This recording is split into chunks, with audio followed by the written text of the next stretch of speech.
بسم الله الرحمن الرحيم ياسين والقرآن الحكيم إنك لمن المرسلين على صراط مستقيم تنزيل العزيز الرحيم لتنذر قوما ما أنذر آباؤهم فهم غافلون لقد حق القول على أكثرهم فهم لا يؤمنون إنا جعلنا في أعناقهم أغلالا فهي إلى الأذقان فهم مقمحون وجعلنا من بين أيديهم سدا ومن خلفهم سدا فأغشيناهم فهم لا يبصرون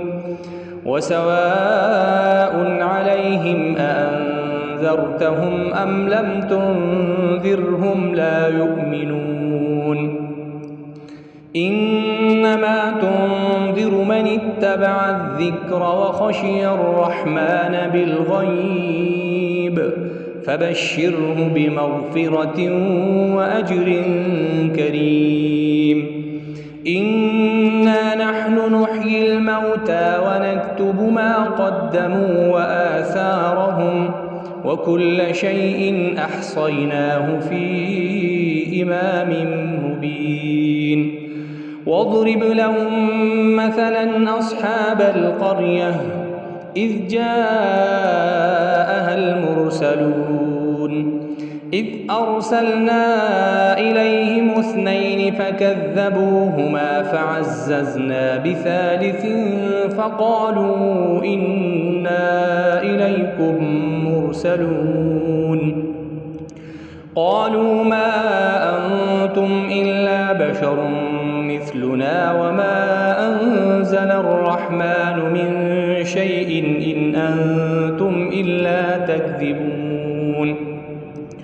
قالوا ربنا يعلم إنا إليكم لمرسلون وما علينا إلا البلاغ المبين قالوا إنا تطيرنا بكم لئن لم تنتهوا لنرجمنكم وليمسنكم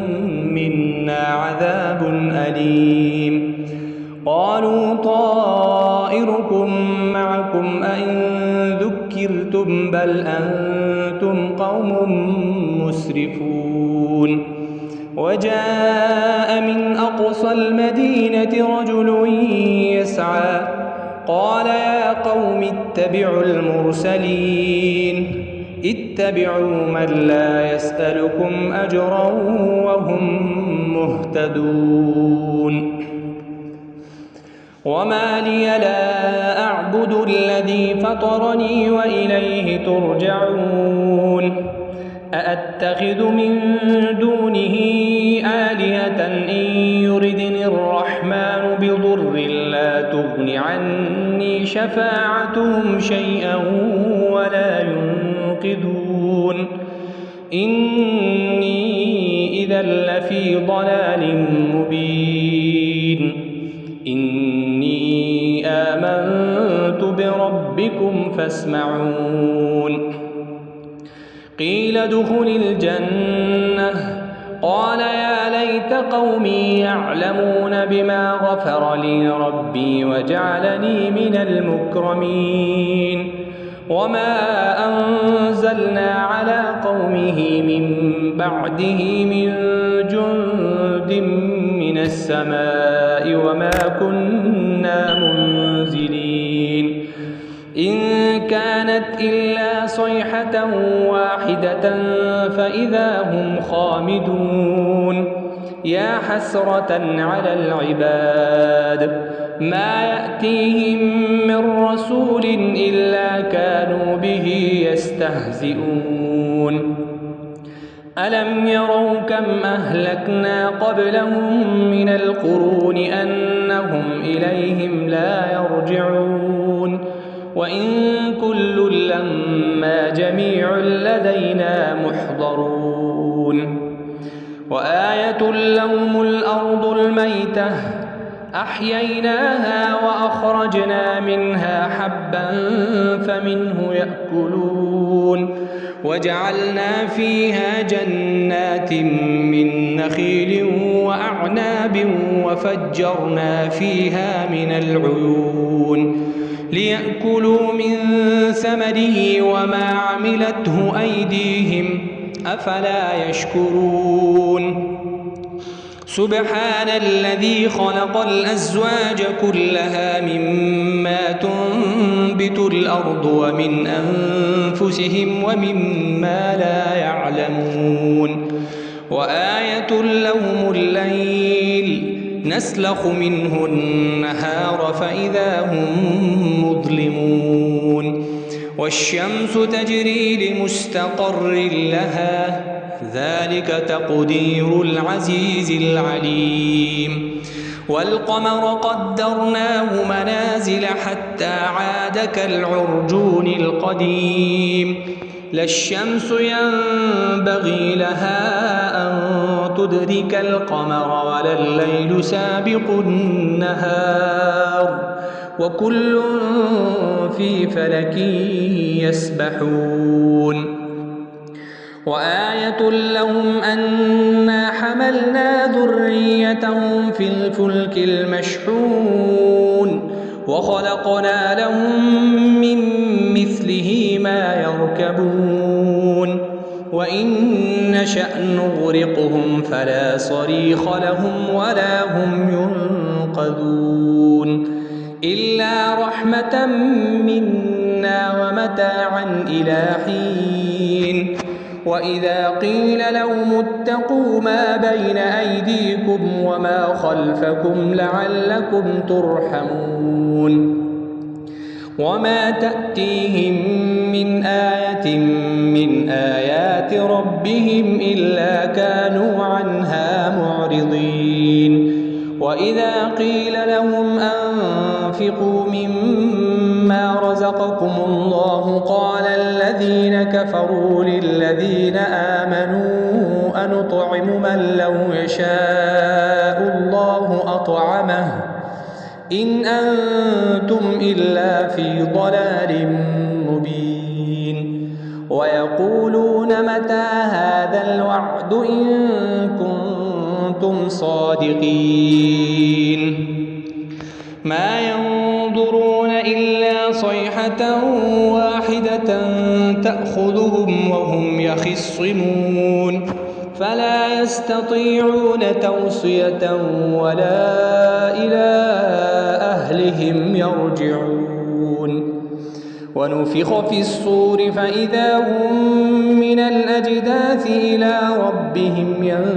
ينسلون قالوا يا ويلنا من بعثنا من مرقدنا هذا ما وعد الرحمن وصدق المرسلون إن كانت إلا صيحة واحدة فإذا هم جميع لدينا محضرون فاليوم لا تظلم نفس شيئا ولا تجزون إلا ما كنتم تعملون إن أصحاب الجنة اليوم في شغل فاكهون هم وأزواجهم في ظلال على الأرائك متكئون لهم فيها فاكهة ولهم ما يدعون سلام قولا من رب رحيم وامتازوا اليوم أيها المجرمون ألم أعهد إليكم يا بني آدم ألا تعبدوا الشيطان إنه لكم لكم عدو مبين وأن اعبدوني هذا صراط مستقيم ولقد أضل منكم جبلا كثيرا أفلم تكونوا تعقلون هذه جهنم التي كنتم توعدون اصلوها اليوم بما كنتم تكفرون اليوم نختم على أفواههم وتكلمنا أيديهم وتشهد أرجلهم بما كانوا يكسبون ولو نشاء لطمسنا على أعينهم فاستبقوا الصراط فأنى يبصرون ولو نشاء لمسخناهم على مكانتهم فما استطاعوا مضيا ولا يرجعون ومن نعمره ننكسه في الخلق أفلا يعقلون وما علمناه الشعر وما ينبغي له إن هو إلا ذكر وقرآن مبين لينذر من كان حيا ويحق القول على الكافرين أولم يروا أنا خلقنا لهم مما عملت أيدينا أنعاما فهم لها مالكون وذللناها لهم فمنها ركوبهم ومنها يأكلون ولهم فيها منافع ومشارب أفلا يشكرون واتخذوا من دون الله آلهة لعلهم ينصرون لا يستطيعون نصرهم وهم لهم جند محضرون فلا يحزنك قولهم إنا نعلم ما يسرون وما يعلنون أولم ير الإنسان أنا خلقناه من نطفة فإذا هو خصيم مبين وضرب لنا مثلا ونسي خلقه قال من يحيي العظام وهي رميم قل يحييها الذي أنشأها أول مرة وهو بكل خلق عليم الذي جعل لكم من الشجر الأخضر نارا فإذا أنتم منه توقدون أوليس الذي خلق السماوات والأرض بقادر على أن يخلق مثلهم بلى وهو الخلاق العليم إنما أمره إذا أراد شيئا أن يقول له كن فيكون فسبحان الذي بيده ملكوت كل شيء وإليه ترجعون